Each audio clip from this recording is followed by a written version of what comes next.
2022년 9월 28일 보문중학교의 매일 성경 묵상을 시작하도록 하겠습니다. 함께 나눌 말씀은 사무엘하 6장 1절에서 11절까지의 말씀입니다. 제가 읽겠습니다. 다윗이 이스라엘에서 뽑은 무리 3만 명을 다시 모으고 다윗이 일어나 자기와 함께 있는 모든 사람과 더불어 바알레 유다로 가서 거기서 하나님의 궤를 메어 오려 하니 그 궤는 그룹들 사이에 자정하신 만군의 여호와의 이름으로 불리는 것이라. 그들이 하나님의 궤를 새 수레에 싣고 산에 있는 아비나답의 집에서 나오는데 아비나답의 아들 우사와 아요가 그 새 수레에 모니라 새 수레를 모니라.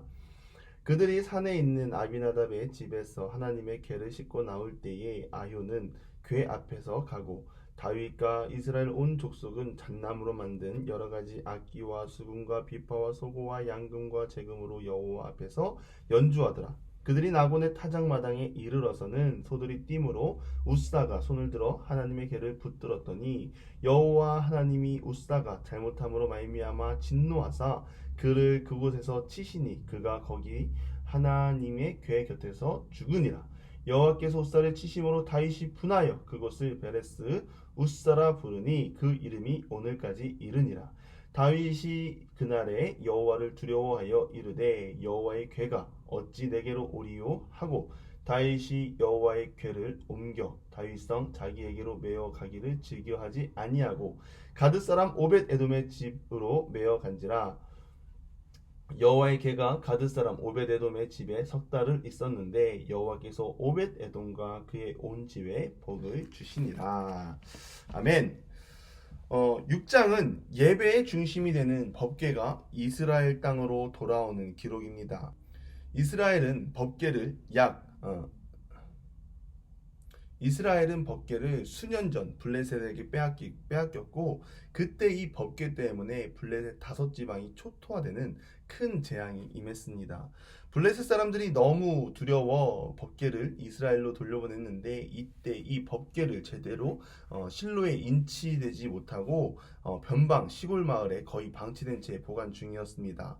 성경 말씀을 읽겠습니다. 그 사람들이 그같이 하여 젖나는 소 둘을 끌어다가 수레를 메우고 송아지들은 집에 가두고 여호와의 궤와 및 금 쥐와 그들의 독종의 형상을 담은 상자를 수레 위에 실으니 암소가 벳세메스 길로 바로 행하여 대로로 가며 갈 때에 울고 좌우로 치우치지 아니하였고 블레셋 방백들은 벳세메스 경계선까지 따라가니라. 블레셋 사람들은 시험해 보았습니다. 과연 우리에게 찾아온 재앙이 법궤 때문인지. 그래서 그 시험을 전나는 암소들을 끌어다가 수레에 메우고 송아지는 집에 가둔 것입니다. 전나는 암소가 끄는 수레에 법궤를 실어 이스라엘로 가게 하는 장면인데 송아지들과 떨어지게 된 암소는 울면서 이스라엘로 곧장 갔습니다. 어미는 본능적으로 새끼 송아지가 있는 곳으로 갈 텐데 하나님의 계획을 따라 울면서 벳세메스로 가는 것입니다. 그렇게 하여 법궤는 이스라엘에 돌아오게 된 것입니다. 이 법궤는 하나님의 영광과 임재가 있는 예배의 중심입니다. 사람이 함부로 다뤄서 안 되는 것입니다. 그러나 벳세메스 사람들이 들여다보아 큰 곤욕을 치렀습니다. 법궤를 들여다본 까닭에 그들을 치시고 여호와께서 백성을 쳐서 크게 사륙하였으므로 백성이 슬피 운 것입니다. 원래 법궤가 있어야 할 곳은 지성소입니다. 시간으로는 70년 아비나답의 집으로 들어간 때부터 오랜 기간 방치되어 있었습니다. 다윗은 이러한 하나님의 궤를 왕도인 예루살렘으로 옮기고자 한 것입니다. 이것이 의미하는 것이 있습니다. 이스라엘의 진정한 왕은 눈에 보이는 자신 다윗이 아니라 하나님이라는 것을 온 이스라엘에게 선포하기 위함입니다. 하나님의 법궤는 하나님의 임재를 상징하는 대표적인 성물이기 때문입니다. 하나님의 법궤를 예루살렘 성으로 드린다는 것은 곧 하나님을 진정한 왕으로 인정하고 하나님께서 마땅히 계셔야 할 곳에 계시도록 모시는 행위입니다. 다윗은 하나님의 대리자일 뿐입니다. 왕으로 기름 부음 받았다고 해서 자신의 유익대로 행동하고 모든 것을 결정하고 하나님과 함께 동행하지 않는다면 앞전의 왕 사울과 같은 인물로 변질될 수밖에 없습니다. 사울도 처음에는 하나님의 인도를 받으며 하나님과 동행하는 것 같았으나 그의 승리를 하나님의 승리가 아니라 자신의 승리요, 자신의 능력이라고 생각하는 순간 교만이 그의 마음이 지배했고 결국 하나님을 앞서가는 행위로 이스라엘을 사망의 길로 인도한 왕이 되었습니다. 그 원인이 무엇입니까? 이스라엘의 왕은 하나님이라는 인식이 부족했기 때문입니다. 그래서 우리에게 필요한 것이 무엇입니까? 우리는 하나님을 우리 마음에 모시기를 즐겨해야 합니다. 정말 내 안에 하나님이 함께 하시는지, 내 마음에 하나님 모시기를 좋아하는지 분별하여 부족한 것이 있다면 채워 넣을 줄 아는 사람이 되어야 합니다. 다윗이 그랬습니다. 예루살렘 성에 입성을 하고 그 빈자리를 발견했습니다. 그것이 바로 법궤 아닙니까? 예루살렘은 천혜의 요새라고 했습니다. 그것 또한 하나님이 지키지 않는다면 무너질 수밖에 없고 파수꾼의 수고가 헛될 뿐입니다. 앞전에 여부스 족속을 통하여 잘 보여주었습니다. 그래서 다윗은 지금 이스라엘 백성들에게 없는 것, 하나님의 임재를 상징하는 뜻하는 법궤를 찾기 위해 움직입니다. 다윗은 나름대로 준비를 했습니다. 사람을 3만 명이나 모았습니다. 5절에 잣나무로 만든 여러 가지 악기와 수금과 비파와 소고와 양금과 제금으로 여호와 앞에 연주까지 했습니다. 얼마나 웅장하고 상상만 해도 그 현장은 영광된 자리였고 정말 이스라엘 가운데 없었던 큰 축제의 날일 줄만 알았습니다. 하나님을 향한 다윗의 열심과 열정을 우리는 눈으로 볼 수 있습니다. 그래서 이 결과가 아름답고 하나님께서 정말 다윗 너 훌륭하구나, 너만한 사람을 내가 보지 못했다, 감동이다, 내가 너를 기뻐 여긴다, 이런 해피엔딩이 온 이스라엘에 가득하면 좋겠지만 그 자리에서 사건이 일어납니다.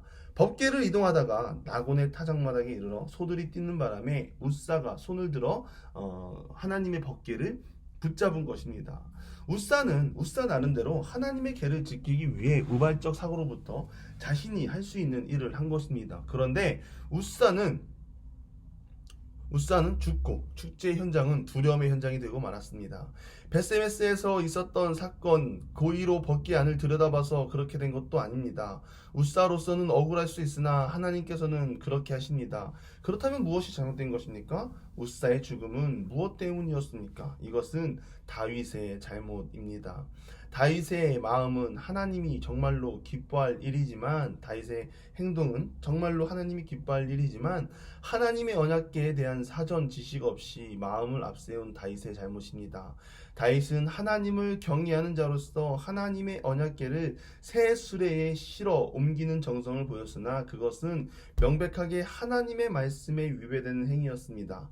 아무리 동기와 목적이 좋다고 할지라도 하나님을 섬김에 있어서 무엇보다 그 과정이 하나님의 말씀을 따라야 하나님이 기뻐하시는 줄 믿습니다. 그래서 우리가 모여서 기도하고 하나님의 뜻을 구하는 이유가 무엇 때문입니까? 온전히 하나님의 뜻에 붙잡히고 하나님의 인도하심을 붙잡기 위함입니다. 그래야만 우리는 하나님의 올바른 사명을 감당할 수 있습니다. 그것이 아니라면 우리는 하나님 앞에서 실수하고 넘어지게 되어 있습니다. 우리는 온전하지 못하기 때문에 우리의 지혜가 아니라 하나님의 지혜를 구하며 나아가는 것이 바로 이 때문입니다. 그럴 때 우리의 기쁨이 하나님의 기쁨이 될 줄 믿습니다. 다윗이 분을 내었습니다. 하나님께 분을 낸 것입니까? 아닙니다. 자신의 연약함에 분을 낸 것입니다. 자신의 마음을 앞세우고 하나님을 앞서 행한 자신의 연약함에 분을 낸 것입니다. 우리가 그런 사람이 되기를 바랍니다.